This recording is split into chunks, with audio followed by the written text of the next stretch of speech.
Welcome to the Slop Farm. Enjoy the video. You already have a list and a target.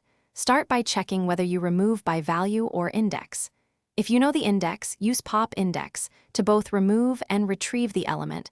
If no index, use remove value to drop the first matching item. Once done, make sure this choice suits later code.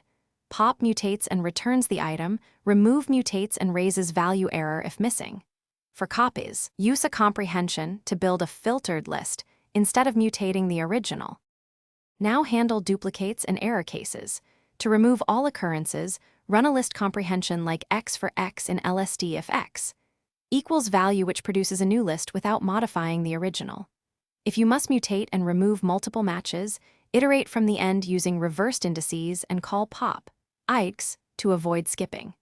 Make sure to wrap remove value in try/except value error when a missing value is possible. This prevents crashes and lets you log or fall back to a no-op behavior.